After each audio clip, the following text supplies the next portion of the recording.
Hello everyone, hope you're well. This isn't some weird fashion statement behind me where we've decided to put cushions on the wall. We've had our sofas cleaned away and it means that, well, I can lay on them without feeling like I'm laying in filth, which is brilliant. One of the boys, we don't know which one, made a bit of a mess on one of them the other day and I was like, I can't stand it anymore. I'm paying for someone to come and clean them. They came today, gave it a good old scrub. The living room looks different. The sofas are so clean. I'm so excited. I feel like that's got to be a sign of being a parent, hasn't it? That you get really excited over clean sofas. But I couldn't wait to get home and see them. And yeah, I think they did a good job. We had a fantastic weekend. I'm so satisfied. I feel so good. We went to... it's called Bicester. I've been calling it Bicester all week, saying I was going to a wedding in Bicester, and then I mentioned it at work and somebody laughed, and I didn't know why they'd laughed, and then they were all talking about Bicester Village, and I was like, oh, I've called it the wrong thing, and let them all know it wasn't intentional. I wasn't doing it ironically. I'm just a moron. But it made us question every sign. There was something called Towcester, and we were like, is that Towster? Is it Toaster? We didn't know. But Bicester's an interesting place. It's got some incredible like outlet stalls, and we went in a Ralph Lauren shop, which I've never been in one of them before, and like clothes for Ben were like £55 for a pair of shorts that he'd absolutely destroy. I mean, that's for people with more money than sense at that point. I don't think I'll ever be that well off that I'd feel comfortable spending that kind of money. But yeah, Bicester's a very, very nice area. We stayed in a Premier Inn. It was lovely. The staff were lovely. I went to my mate's wedding. It was absolutely glorious. So, so nice. I'm getting a lot of flack about the amount of weddings I've been to this year. I've got one more that I'm aware of at the moment in October. My good friend Shelley's getting married, and I'm excited for that. It's 1st October, I think, we're booked off for that. And yeah, I'm really looking forward to that. But I went to two of Claire's work colleagues, my aunt and uncle's, and then my friend Dave's. Dave's wedding was... but I mean, no offence if anyone ever sees this from Claire's work, but Dave's wedding was just next level, absolutely superb, and I loved every minute of it, and it was just so good. Like I can't emphasize, I can't even say it that enough, how good it was. I think it was helped by the fact that I was with my mates. All the jokes were like my mates making the jokes. You know, we were there in force, and it was fantastic. Dave and his wife were absolutely adorable. He did a really long speech that was really heartfelt and made me well up quite a few times. Like he referenced the fact that he was so like proud of us all and loved us all, and that he'd known us since he was a kid, and we'd been through every step of his life. And you know, it was amazing that the sort of 8 of us have been such a strong group together for all this time. And you know, it was just a really nice to be acknowledged in someone's wedding speech, and to like, not by name but by group. And just I was thinking about how we know each other because we were put in the same form group at secondary school. Our surnames begin with the same letter. That is as deep as it goes, and yet we've managed to make a friendship out of that for over 20 years. So it's insane. I also didn't realise he'd known them all, like known his partner for as long as I've known Claire as well. It seems mad to think that like they weren't obviously going out from that point, but they were aware of each other. He was friends with her brother and that kind of thing. So it's just interesting thinking they've been involved as long as Claire has in our general life and group, and that's very, very far back. We were all commenting on how it's mad how old we are as a group now, even though we're only in our early 30s. I'm noticing there's a lot of background noise in this video, by the way, so I apologise for that. There seems to be so much stuff going on outside, the dog's making noise. But anyway, yeah, it was fantastic. Claire and I went without the kids. My mum watched the kids. They were very, very well behaved for her. I told Ollie that if he helped around the house and looked after his nan and everything, that Mario Maker was waiting. It would arrive when I got back on Sunday, and we'd play it together.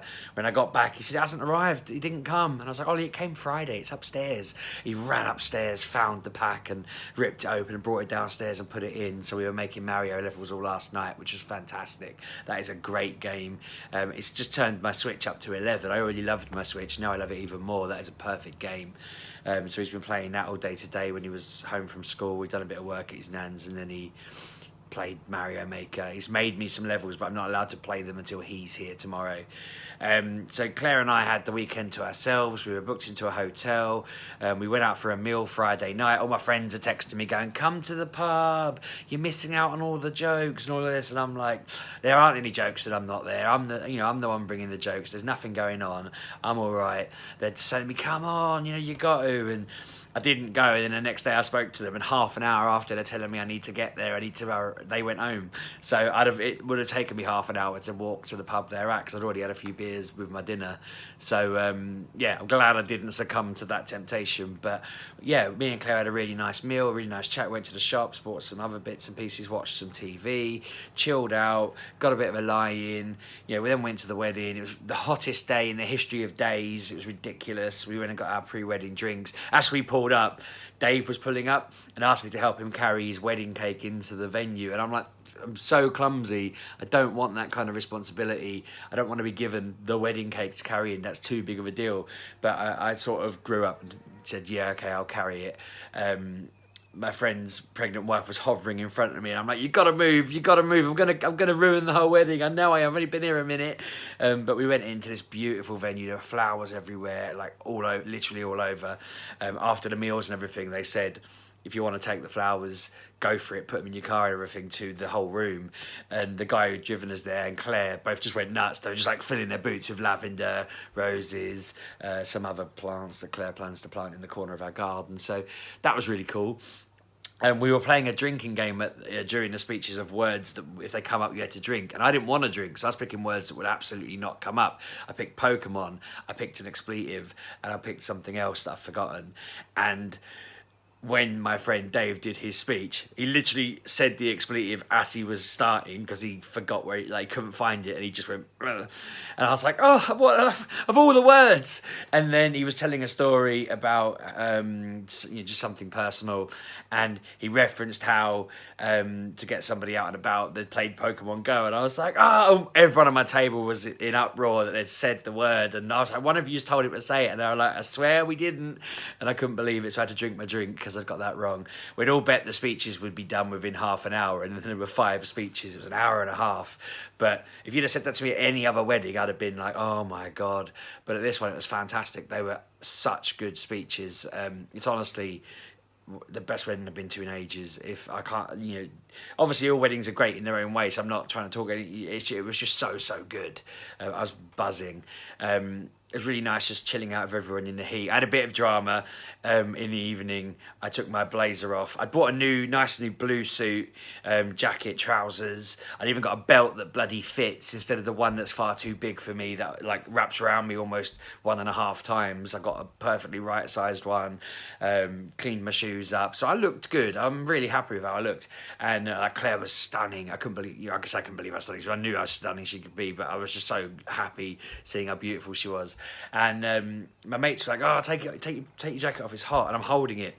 And I'm fine. I wasn't, very tidy, nice clean shirt and everything, looked tidy, walking around with my jacket on my arm, and I just felt fine. And my friend's like, hang it up over there, stop being silly. And I'm like, I don't really want to. I want to walk around with it. It's got a bank card in it. I don't want to hang it up. And they're like, it'll be fine, hang it up. So I hung it up, and you can already see where this is going.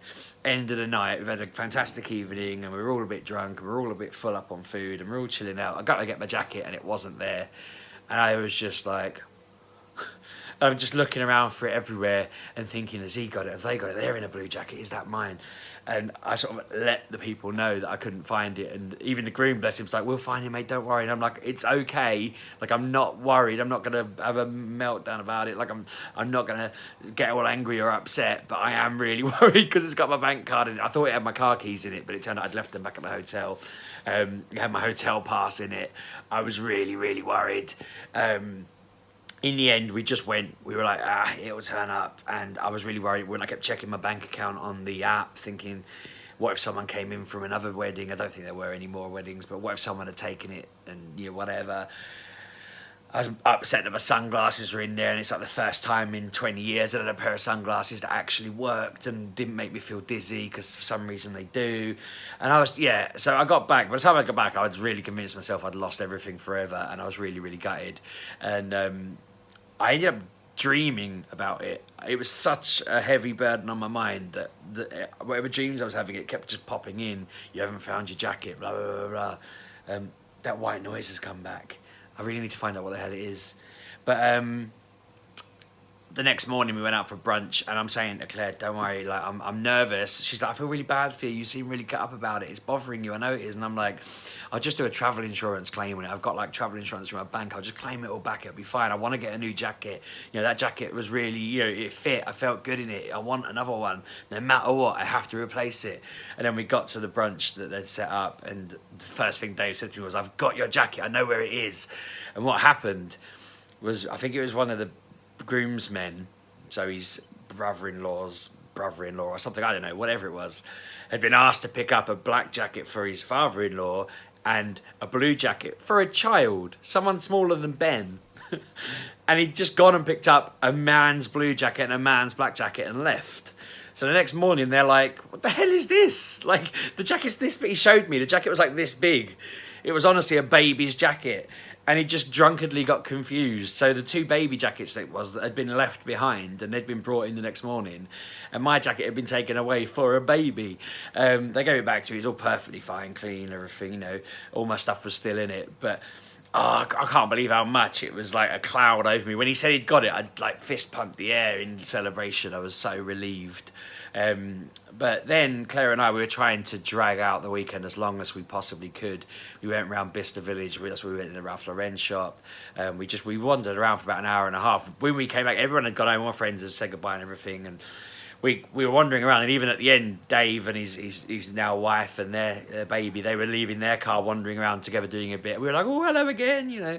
And he sort of gave another hug and said goodbye. And even on the journey home, we stopped, you know, had a lunch, chilled out. We were like, this is making it that extra bit longer. We were trying really hard. And then we come back, and I was expecting my mum to be tearing her hair out, but she'd been like out to a fete with them. They'd been in the garden, they'd played all these things, and you know, they were absolutely chilled. My sister reminded me that my mum's obviously raised me, and she you know, I was quite a difficult child. So yeah, she knew what she was doing. She was fine. She had a good time with them all. They were all really chilled out. Ben really missed us, but the other two were just like, yeah, whatever. We didn't even know you were gone. So that was cool.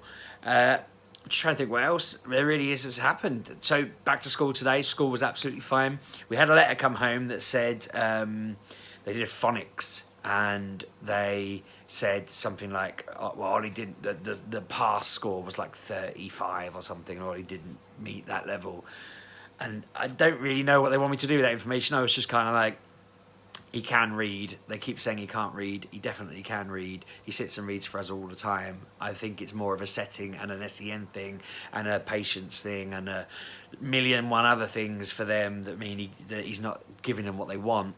But I can sit with him with a Beast Quest book, and he will sit and he'll read through it, and I'll ask him questions and he'll know what's happening. He will read things all the time. I'm texting my mum and he's reading the text over my shoulder. He can read. He's just not in the right frame of mind to show it when they want him to. I guess the test is not right. I don't know. But I said to my mother-in-law, I don't really care what scores they're giving him on these things. I know he can read and I know he can write, but it's a struggle. We've got to go meet them on Wednesday because they tried to get him to write for these tests, and that's what caused the meltdown on Friday. I don't know if I actually spoke about that. He had a meltdown on Friday. Luckily, he was going for his speech and language therapy at, I think, 11:30, so Claire went to pick him up, but they actually said they were trying to get him to write. He didn't want to write. It caused a meltdown. He pushed someone out away from him because they were crowding him and told him to shut up and leave him alone. And they said, because you're coming to get him now, we're just going to leave it, but if he carried on, we'd have probably excluded him. And I was thinking, I need to have a word with him about that, because I'm like, that's not something you can, oh, we forced him into a meltdown and then we're going to exclude him. I'm like, that's not right. You know, you were trying to get him to do something that you wanted him to do, rather than understanding why he didn't want to do it or looking at the reasons around it.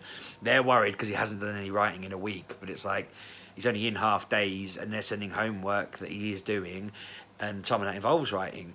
But when he's in, he's doing maths and he's doing English, and he did the phonics test. He's doing some of the things they want him to do. It's just that writing is obviously a big trigger for him at the moment for some reason. It is hard to get him to write, but they're really worried about that. And I think I'm concerned they're more worried about their end of year one gradings and testings and so forth than they are about just his general learning. I don't mean that in a mean way either. I get they've got these kind of strains, but just chucking that on top of things, like he can definitely catch up on stuff like that. It is important. We're trying to get him to do it. Claire come up with this genius game. At the moment, she does this daily thing where she'll draw a monster with him, and like they'll take it in turns. One of them will draw the feet, they fold it, draw the legs, they fold it, they draw the body, they fold it, they draw the head, they fold it, they draw the hair, they fold it.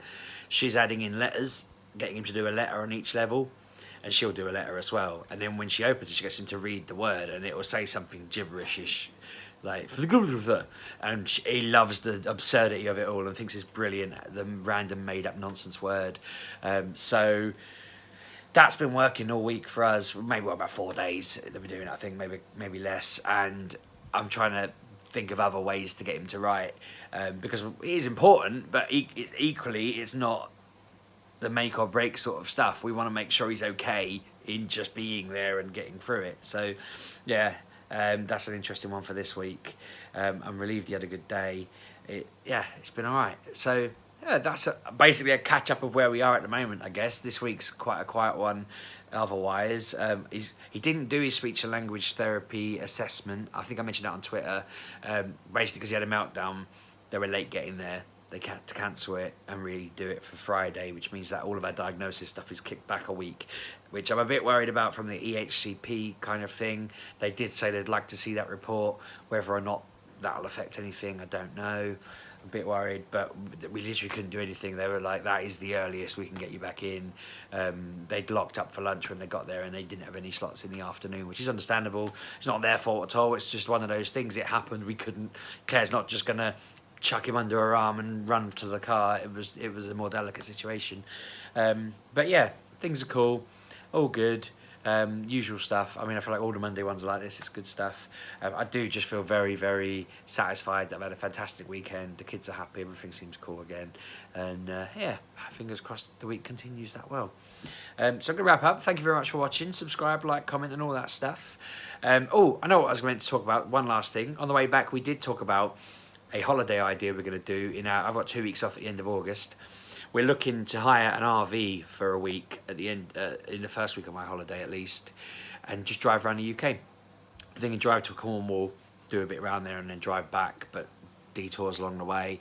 And I think that's going to be amazing. I don't know where to hire one from though. I want one big enough to fit in me, Claire, in a bed together, kids in a bunk bed, and enough space to either set up a cot bed for a Ben or something to contain him, because just sticking him in a bed ain't going to really work. It may be the thing that hinders it, and I don't know. I've been seeing a few online that look reasonable, but I don't know where's good to hire one from. We looked at something called Bumble Cars, which looked pretty cool but wasn't right for Ben. But if we can find that, that'd be fantastic. I'd love to drive around in an RV. That sounds like a fantastic holiday. We're thinking if we do it and it works out this time, we'll do it again next year in Europe. But I'm thinking I can do cool videos then, film where we go, film our adventure. I'll have 4G, I'll have charge. It'll all be great. It'll be really fun. So if you can help me set that up with some ideas on how to get a decent RV to do that, that'd be awesome. Thanks. So yeah, comment and let me know. That's it for me. Thanks for watching, and I'll speak to you soon. Cheers.